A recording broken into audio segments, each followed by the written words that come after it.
know what it is, but there's something very satisfying about watching a backhoe just remove gigantic amounts of dirt all at one time. Is it just me?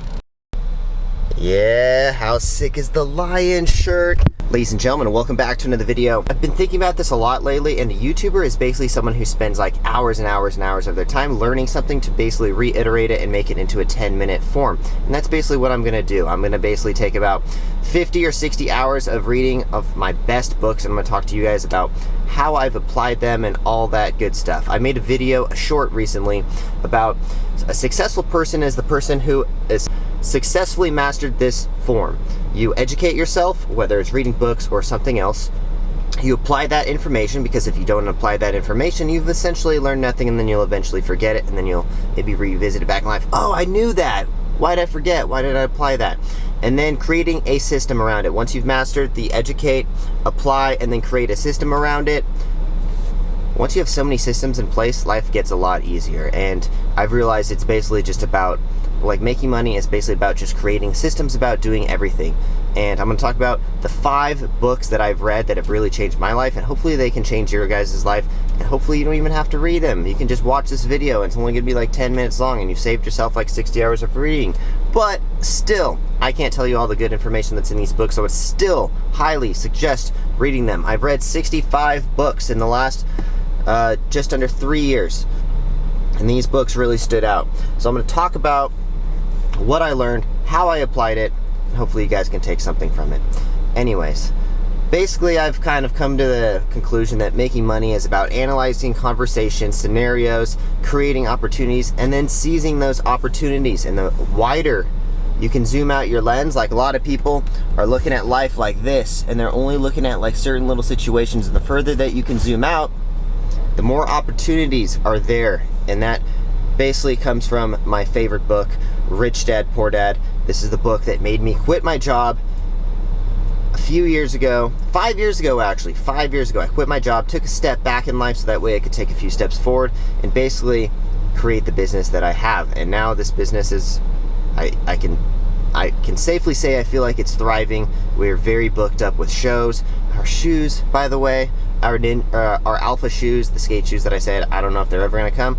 They're on a boat. They're on the way. Finally, it's about a year old. Thank you to all this import stuff. But yeah, basically the book, or the shoes, are on the way. So that's good news. Anyways, Rich Dad, Poor Dad is the book that made me quit my job, start my own business, and has really changed my life. The way I look at money and investing in things, buying lots of assets and not liabilities. Liabilities are things that waste money and you don't get that money back. An asset is something that pays itself off.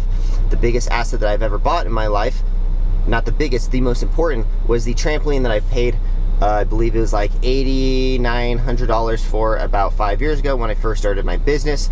And that trampoline has paid itself off over and over and over and over and over, and still making me money. And I love it. So I would highly suggest to people buying assets that actually are something that you enjoy. And because you don't want to start a business that, I always say this, if you're going to eat shit for 5 years or 3 years or whatever, how long it takes your business to get profitable, you don't want to be doing something you don't enjoy. And another thing Rich Dad, Poor Dad talks about is looking for opportunities all over the place. And that's why I'm saying the further you can zoom out your lens, the more opportunities there are. If you can put yourself in other people's shoes, you will be able to see a lot more opportunities. And one practice that I do is I look at other, like when people talk to me, especially if they're talking about how they aren't making enough money or how they're struggling or something, I try to put myself in their shoes and figure out little situations where they can make more money, create leverage in certain situations, utilize their career, or maybe start a business. And just by doing that in other people's situations, it helps me practice for my own life and really be able to see opportunities. And that comes from a book called Think and Grow Rich. They basically go through all of this. That book that doesn't really quite make it into my top 5, but Think and Grow Rich goes over all these super successful people from the early 1900s, and just putting yourself in all these people's shoes, you can see those opportunities in life. Number 2, your next 5 moves. Because so many people don't even know their next move. If you can plan 5 moves ahead, 10 moves ahead, 15 moves ahead, whatever it is, the single most important thing that I think that I've done is having my next 5 moves planned out in my notepad. I always have these 5 moves, and sometimes the moves change. Sometimes I conquer a move and I move on to the next one and I add a new move. But in that notepad, it has the 5 bold printed next moves that I'm doing, and in those little moves I write down little notes, and when ideas come around, I put in little ideas on how I can achieve that next move quicker, making it more efficient. That's probably like I would say this book and this strategy is like what is really like taking my business and my finances to the next level. Basically, I would say someone who knows their next 5 moves is gonna achieve 10 times more than the person who doesn't know their next move. And I always say, don't be like a chicken, because the chickens don't even know their next move. They're just walking around pecking at shit, not knowing what they're gonna do, you know?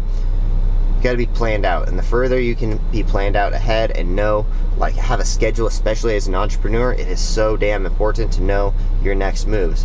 $100 Million Offers by Alex Hormozi. Number 3, that's my next book.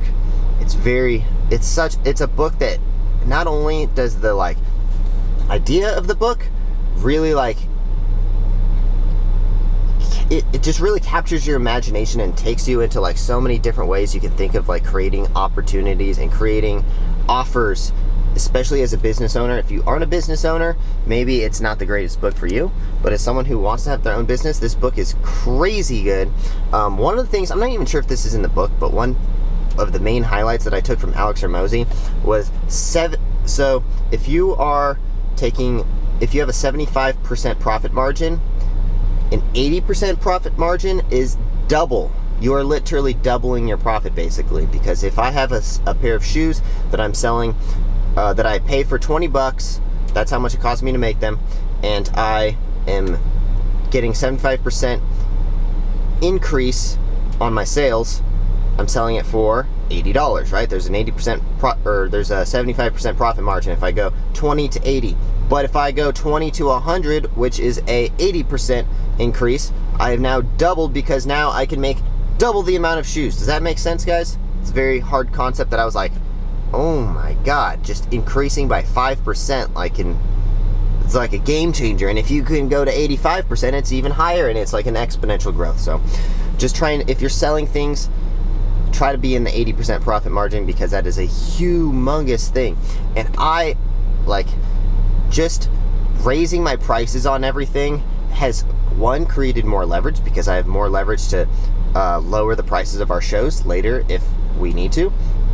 And on top of that, I've kept my margins for my shoe company a lot higher lately ever since reading this book, and it has been like, we haven't had this much money in our bank account in a long time, if ever, basically, because of literally this book. And it's just about the book is mainly about creating opportunities, not opportunities. It's about creating offers that are so hard to turn. It's basically impossible to turn down. Like, if you're trying to sell something to someone, you want them to feel stupid turning down your offer. You can't have an offer that is just barely above the competition. You want that offer to be basically dumb to turn down. If they turn it down, they're probably going to be sitting there thinking like, damn, that's a really good offer. It's going to be really hard. You know, if I'm a personal trainer and I am absolutely promising you will lose 20 pounds in a few months or your money back, you would feel pretty damn stupid not taking that offer, right? And a lot of people, all they have to do is attach that like guarantee or something.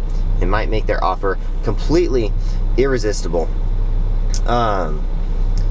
4-Hour Workweek is a book that I just recently read, so that comes in at number 4. I just recently reread the book. I read it back in 2017, and I reread it on the way from Las Vegas to Gurnee, Illinois, where we are currently performing.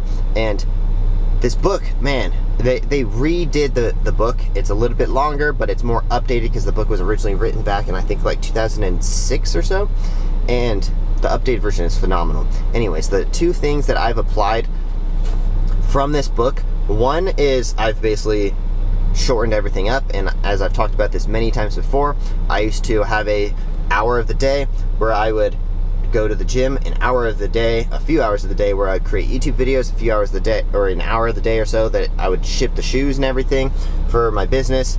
And basically what I've done is like combine them all into one, and basically here we are, driving in the car, going to the gym, doing everything all at once, and realizing. And also another big thing is 90% of your problems come from 10% of your clients. So eliminate those 10% of your problems, or those 10% of your clients, and you'll have no more problems.